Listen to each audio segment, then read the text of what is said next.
Ka-Power Cells nga naminaw diya sa may Brigada News FM Trento. Diya usab sa may Brigada News FM Valencia Bukidnon.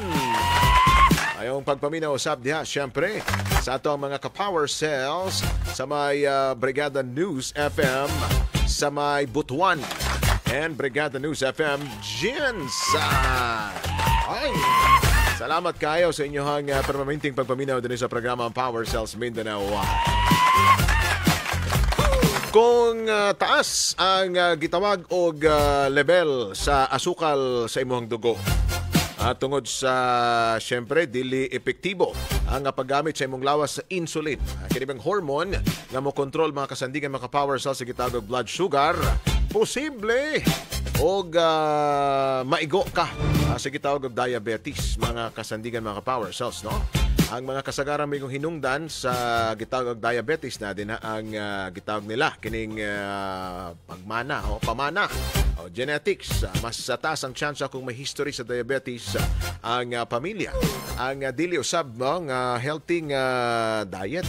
Puni isa sa gitan-aw pod sa mga eksperto nga mahinungdan kung anong dunay mga taong apektado sa gitawag og diabetes. Ang kakulangan sa gitawag og physical activities, kanang exercise, aman ang buntag pa sayo bisag pagpanilig na lang sa gawas di pagyan mahimo.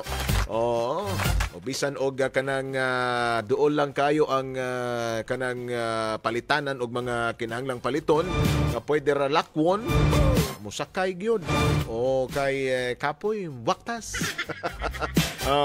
Ang uban kining ubang mga hinungdan is ang taas nga kining timbang, no? O gitawag nga obesity o kinibang stress pod. Ang sobra pong pagkonsumo sa mga ilimnong makahubog mao po ni usapod sa hinungdan ang makaangkon ka o gitawag og diabetes tungod kay makaapekto ni sa gitawag og insulin sensitivity mga kasandigan. That's why kung dunay mga sintomas sama sa permanenteng pangihi nya maka-eksperyensya ka og sobrang uhaw nya gutom unya niubos ang imong timbang nga wa may hinungdan wa makaga-diet unya dali ra ka kapuyon. Sometimes ma-feel nimo nga murag medyo hanap man ang imong pananaw. Unya doon na kay mga samad nga dugay kaayo maayo, no? Doon na po yung mga paghubag, no? Sa mga kamot o tiil.